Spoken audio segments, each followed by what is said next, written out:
이재명 대통령이 위기 상황인 현 시국에서 가짜뉴스를 단호하게 응징하겠다고 밝혔는데 네, 우리 공무원 여러분들이 열심히 잘 대응해 주신 덕분에 많은 불안 속에서도 매우 안정적으로 대응하고 있는 것 같습니다. 중동 전쟁의 여파로 세계 경제에 비상등이 켜졌습니다. OECD는 올해 주요 국가들의 성장률 전망치를 일제히 하향 조정하면서 올해 2분기에 유가가 135달러까지 치솟을 수 있다라고 경고했습니다. 대외 의존도가 높고 중동 지역으로부터의 에너지 수급 비중이 큰 우리 입장에서는 더더욱 철저한 점검 그리고 치밀한 비상대책이 요구됩니다. 정부 각 부처는 담당 품목의 동향을 일일 단위로 세밀하게 모니터링하고 수급 불안 우려에 대해서는 선제적이고 과감한 대응에 나서주기 바랍니다. 우리가 어떤 상황에 처했을 때 그 대응책을 고민할 때 일반적으로 보면 기존의 관행이나 또 통상적 절차에 계속 의지하는 경향이 있습니다. 그런데 좀 더 능동적이고 적극적인 대응이 필요합니다. 필요하면 입법도 하고 또 우리가 가진 권한이나 역량을 최대치로 발휘하도록 노력해야 됩니다. 기존 관행에 또 얽매일 필요도 없습니다. 긴급할 경우에는 헌법이 정한 긴급 재정 명령을 활용할 수도 있겠죠. 어쨌든 최대치로 신속하게 과감하게 대응할 필요가 있다는 말씀을 다시 한번 드립니다. 지난주부터 나프타에 대한 긴급 수급 조정 조치가 시행됐습니다.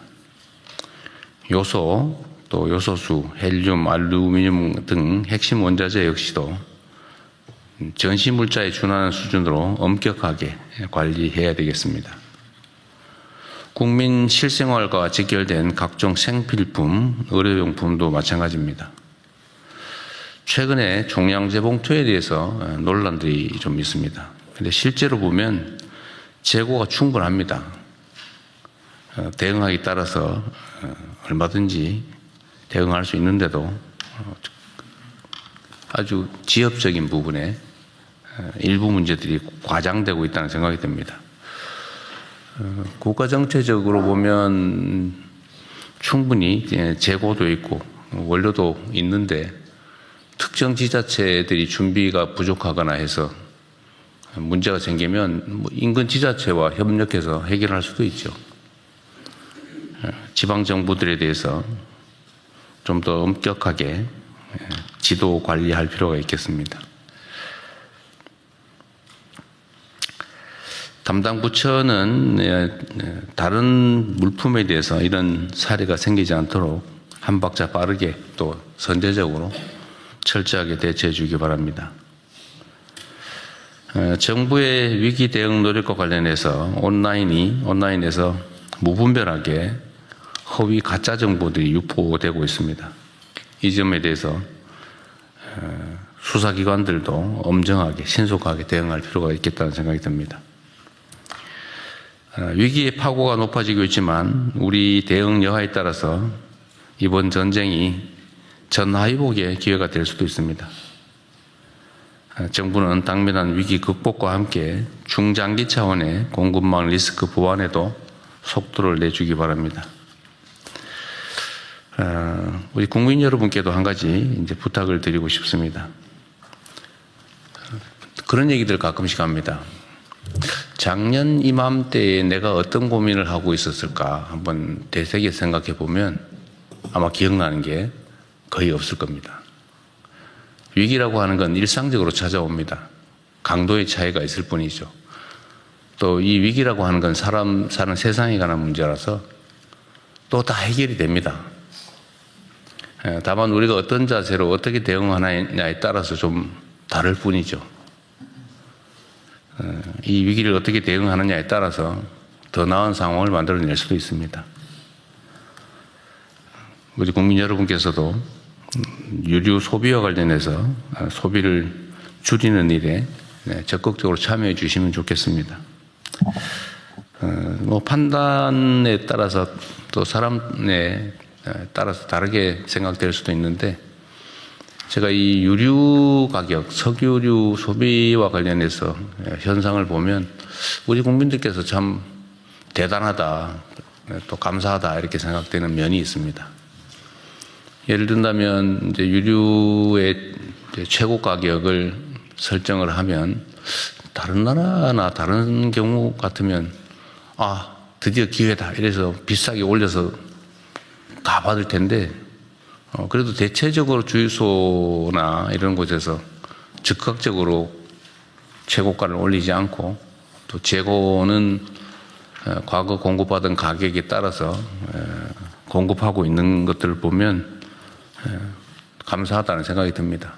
뭐 실제로 굳이 법률적으로 따지면 200원 정도 올렸으니까 뭐 고시되는 즉시 다 올려도 뭐 그게 그렇게 심각하게 비난하기 어려운데 대체적으로는 과거 공급받은 물량은 또 과거 가격으로 이렇게 지켜주시는 점들에 대해서 역시 우리 국민들은 다르다 그런 생각이 듭니다. 이번 중동 전쟁으로 이제 에너지 전환, 즉 재생에너지로의 대전환이 더 이상 미룰 수 없는 국가적이고 시대적 과제라는 점이 확실해졌습니다. 화석연료에 의존하는 지금과 같은 경제산업 구조를 그대로 방치하면 앞으로도 이런 지정학적 위험에 그대로 노출될 수밖에 없습니다. 그리고 그때마다 우리 국민 경제의 충격 그리고 우리 국민들의 고통은 반복될 수밖에 없습니다. 이제 근본 대책을 서둘러야 됩니다. 이미 방향은 정해졌습니다. 얼마나 빠르게 실행하느냐가 남아있는 것 같습니다.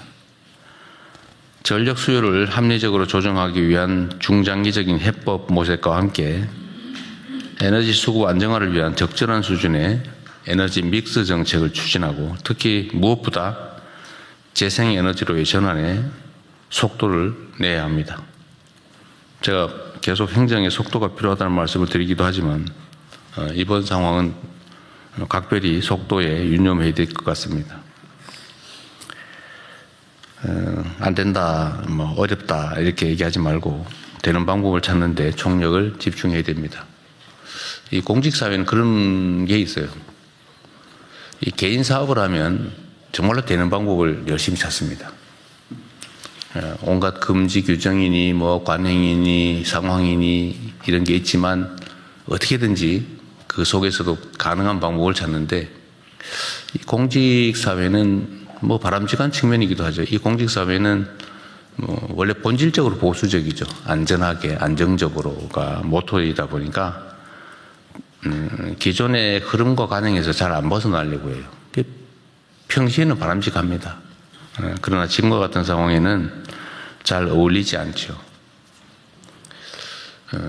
공직, 공무라고 하는 게 본질적으로 보면 내 일이 아니라 남의 일이죠, 사실은.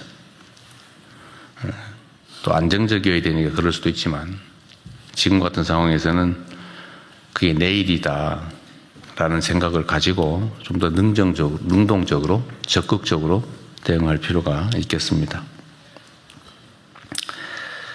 안정적이고 지속 가능한 에너지 체계 확립을 위해서 국가적 역량을 최대한 모아주기 바랍니다. 이것도 따로 말씀을 드리려고 했는데 하나 지금 붙여서 좀 말씀을 드리면 우리가 이제 전기차로의 전환 또는 재생에너지로의 전환이라고 하는 게 해야 될 일인데 이런 기회에 저는 예를 든다면 우리 환경부 장관도 한번 들어봐 주시면 좋겠는데요. 전기차 구매 또는 그에 따른 지원을 저는 재생에너지가 많이 생산되는 지역에 더 많이 획기적으로 해주는 방법도 고려해 볼 필요가 있을 것 같아요. 네. 네. 지금 이 순간에도 재생에너지 생산이 남아 돌아서 뭐 생산을 중단하는 경우도 있다고 하잖아요.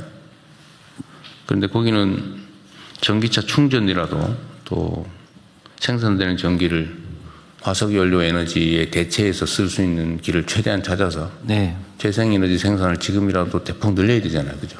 그 차등해서 더 획기적으로 늘릴 수 네. 하겠습니다. 좀 그런, 그래서 이런 게 위기가 기회라는 거죠. 네. 평소에는 좀 어렵겠지만, 이 위기 상황에는 오히려 변화를 수용할 마음의 준비가 되기 때문에 저항도 좀 줄어들고 더 쉽게 변화를 만들어낼 수 있다. 그런 생각이 듭니다.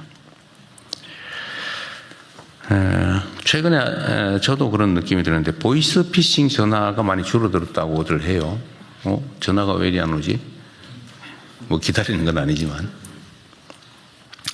이 보이스 피싱 범죄에 대한 범정부 통합 대응단이 이제 출범한 지 6개월이 됐는데 그 사이에 관련 범죄가 31.6% 감소했다는 게 객관적으로 드러나고 있습니다. 또 마약왕이라고 하는 그 송환이 어려웠던 그 중대 범죄자도 국내 송환을 하게 됐는데 역시 초국가 범죄 TF를 중심으로 부처 간에 긴밀한 협력을 한 결과 만든 성과라는 생각이 듭니다. 수고하셨고요. 복잡다단하게 연결된 사회일수록 이 부처 간 또 국가 간의 유기적인 협력 체계를 구축하는 게 매우 중요하다는 그 점을 증명하는 중요한 사례로 생각이 됩니다.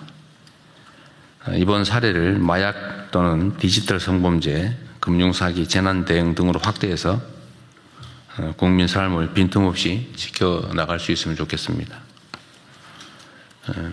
각 부처 간의 칸막이 때문에 협조가 잘 안 되고 그 때문에 국정 수행에 비효율이 발생하는 것은 결코 바람직하지 않죠. 지금은 각 부처에서 토론도 좀 많이 하고 있는 것 같고 또 협력도 잘 되고 있어서 실질적인 성과들이 좀 나는 것 같습니다. 애써주신 점에 감사드리고 지금은 또 어려운 상황이니까 더 적극적으로 능동적으로 또 선제적으로 부처 간 칸막이를 없애고 이재명 대통령이 잘하고 있다고 생각하신다면 구독을 눌러주세요.